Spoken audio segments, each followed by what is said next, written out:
देखिए जो प्लान था वो यही था, प्लान वो यही है कि जो स्वास्थ्य भवन है आगे, हालांकि बहुत हैरानी की बात यह है कि अब तक जो ये काफिला देख रही हैं आप, ये जो कारवा देख रही हैं आप लोगों का, ये 5 से 6 किलोमीटर चल चुका है लगातार रेंगती हुई। ये जो आप रफ्तार देख रही हैं लोगों की, आगे कूच करने की तैयारी है स्वास्थ्य भवन के लिए। आगे स्वास्थ्य भवन है, ये वही स्वास्थ्य भवन है जिसका रिस्पॉन्सिबिलिटी ये थी, जिसका काम ये था कि स्वास्थ्य सेवाएं सुचारू रूप से चले।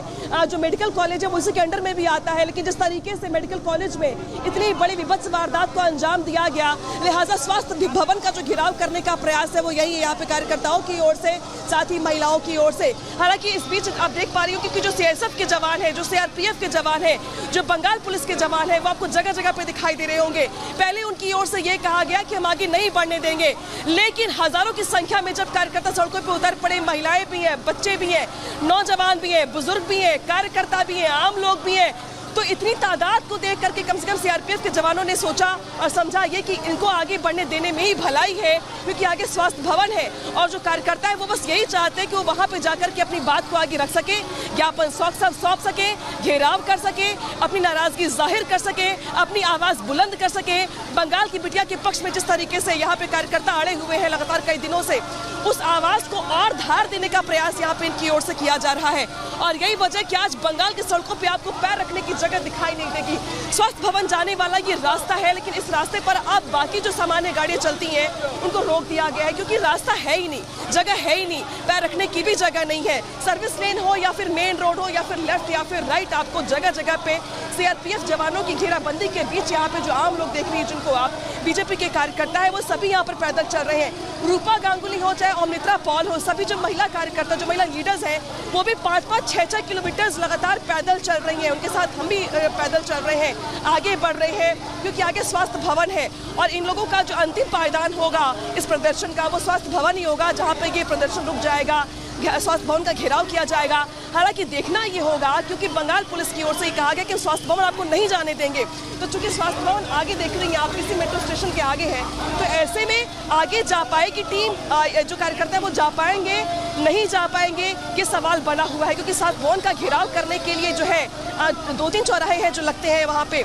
इसके अलावा सुबह से ही स्वास्थ्य भवन पे जवानों की तैनाती कर दी गई है ताकि इस भीड़ को रोका जा सके। तो ऐसे में तनातनी का माहौल है, तनावपूर्ण माहौल है। स्थिति बिल्कुल वैसी है जहाँ पे 2 लोग आर पार दिखाई दे रहे हैं, जहाँ पे जवान भी हैं, बंगाल पुलिस के जवान भी हैं, और दूसरी ओर कार्यकर्ता है और आम लोग हैं जो कि जिद पर अड़े हुए हैं कि वो स्वास्थ्य भवन जाएंगे, घेराव करेंगे, अपनी बात मजबूती से रखेंगे और अपनी नाराजगी को दर्ज करवाएंगे। तो तस्वीर आपको लगातार दिखा रहे हैं जिस तरीके से, और सीधे रुख करते हैं हमारे सहयोगी जतिन का, क्योंकि जतिन भी जुड़े हैं हमारे साथ कोलकाता से ही। जतिन, जहां पर मेरी मौजूदगी है, यहां पर कार्यकर्ताओं का हुजूम है, जमावड़ा है, नाराजगी है और प्रयास किया कि स्वास्थ्य भवन तक पहुंचा जाए। आप जहां पर मौजूद हैं, क्या जानकारी, क्योंकि सुप्रीम कोर्ट में भी सुनवाई लगातार चल रही है?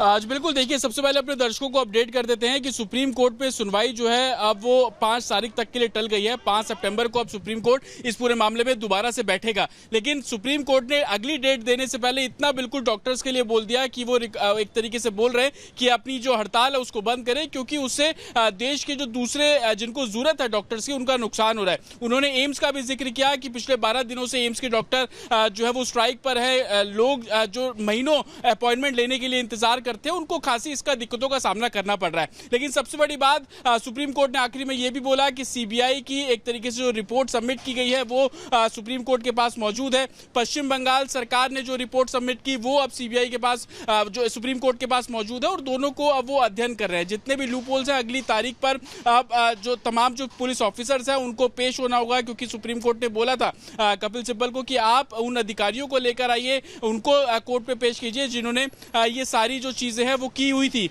जिनको इस पूरी जानकारी एक डिटेल उनके पास है। पुनीता के पास चलेंगे। पुनीता, क्या अपडेट आपके पास?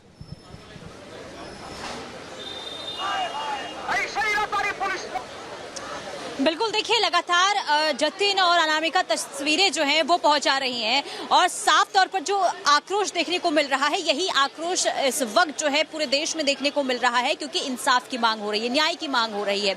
लेकिन आज देखिए सुप्रीम कोर्ट में सुनवाई हुई, सुनवाई खत्म हो चुकी है। डॉक्टरों से जरा बातचीत कर लेते हैं, क्योंकि वो सुनवाई को जो है बड़ी गहनता से सुन रहे थे। उनसे जान लेते हैं कि जो कुछ कहा गया है उस पर उनकी क्या प्रतिक्रिया है, क्या कहेंगे। क्या? हाँ। और जो रेजिडेंट डॉक्टर्स हैं उन्हें ये कहा गया है कि आप काम पर लौट जाएं। हाँ, लेकिन हम लोग काम पर नहीं लौटना चाहते। हम लोग का भी मीटिंग चल रहा है आपस में, अपने कॉलेज में और बाकी के कॉलेजेस के साथ भी। हम लोग चाहते हैं जब तक जो जुर्म किया है वो जब तक पकड़ा ना जाए तब तक हम लोग शुरू नहीं करेंगे। जो रेसिडेंट डॉक्टर्स हैं वो भी नहीं चाहते कि वो अपने काम पे लौट जाए। आपकी सुरक्षा को लेकर सुप्रीम कोर्ट की तरफ से कहा गया है कि प्राथमिकता है, राष्ट्रीय प्राथमिकता है, वो सुनिश्चित होगी, सुरक्षा सुनिश्चित होगी, फिर काम पे सुरक्षा आ जाएगी। कल रहेगी कि नहीं इसका गारंटी कौन लेगा, है ना। कल फिर से दोबारा ऐसा हो सकता है और दोबारा किसी के साथ अगर होगा तो दोबारा हम लोग सिक्योरिटी का बात करेंगे। जो लोग क्रिमिनल है उनके बारे में कोई बात नहीं करेगा, उनको पकड़ने के लिए कोई कदम नहीं उठाएगा। तो हम लोग का प्राइमरी वही है कि उसको पकड़ा जाए, उसको सब ज़्यादा से ज़्यादा सबक मिले, ठीक है। ये तो सेकेंडरी आता है कि सिक्योरिटी एंड ऑल ये सब तो होना ही चाहिए, होगा, ये सेकेंडरी है, सबको पता है कि होना चाहिए। लेकिन जो अभी भी सरेआम घूम रहे, ठीक है, हम लोग को सोच के डर लगता है। हमारे जो फीमेल स्टूडेंट्स है या फिर बैचमेट्स है उनके बारे में हम लोग को सोच के डर लगता है। वो लोग घर से आ नहीं सकते डर के मारे, तो उनके बारे में सोच के हम लोग सोचे कि नहीं, हम लोग काम पे नहीं लौटेंगे, हम लोग प्रोटेस्ट जारी रखेंगे जब तक जो अभी तक खुलेआम घूम रहे हैं उनको पकड़ा जाए। तो जो आरोपी है उसे पकड़ा जाए, ये मांग।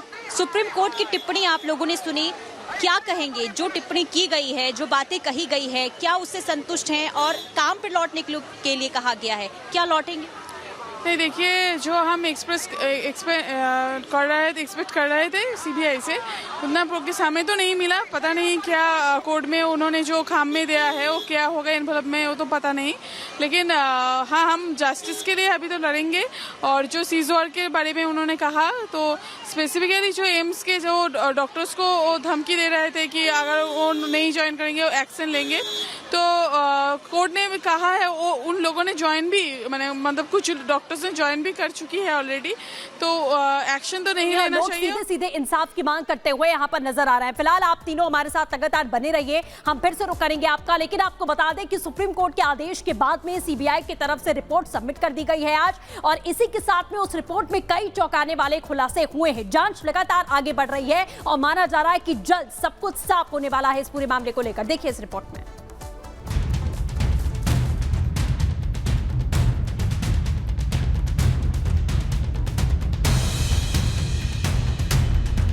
कोलकाता रेप मर्डर कांड का सच निकालने के लिए सीबीआई की टीम ने इस घटना से जुड़े सभी संदिग्धों की पहचान कर ली है। सूत्रों का दावा है कि अब सीबीआई इन्हीं संदिग्धों के आसपास अपनी जांच को समेटने वाली है। सीबीआई इन्हीं किरदारों के बयान के आधार पर वारदात की कड़ियां जोड़ने जा रही है। बताया जा रहा है कि सुप्रीम कोर्ट में दाखिल रिपोर्ट में सीबीआई ने वारदात से जुड़े किरदारों का जिक्र किया है। सीबीआई की लिस्ट में करीब 25 किरदारों के नाम का जिक्र है। इन किरदारों से पूछताछ के आधार पर जांच की दिशा तय होगी। इस लिस्ट में डॉक्टर, मेडिकल स्टाफ से लेकर परिवार तक का नाम है। देखिए, कोर्ट के पास कई एंगल हैं देखने के। पहली दो बात जिसमें उसने जवाब मांगा था कि सीबीआई की जांच किस दिशा में जा रही है, सीबीआई कौन से आखिर आगे क्या क्या कर रही है। दूसरी, जो 7000 लोग घुसे थे उस 14-15 की रात में और उस हॉस्पिटल में जिन्होंने एविडेंस को नष्ट किया, उन पर राज्य सरकार ने क्या कार्रवाई की। ये दोनों रिपोर्ट सीलबंद रिपोर्ट है। कहाँ डायरेक्शन देने की जरूरत है, क्या सीबीआई जांच सही दिशा में जा रही है कि नहीं, सीबीआई आगे किससे पूछताछ करेगी, ये वो सब सीक्रेट वो सीलबंद लिफाफे में है। 9 अगस्त को हुई इस दर्दनाक वारदात की जांच पहले कोलकाता पुलिस कर रही थी, लेकिन कोलकाता पुलिस की जांच पर ना तो पीड़ित परिवार को भरोसा था, ना ही प्रदर्शन कर रहे डॉक्टर को। सो कलकत्ता हाई कोर्ट ने इसकी जांच सीबीआई को सौंप दी। अब सीबीआई इस केस में पड़ते उधेड़ रही है। अपनी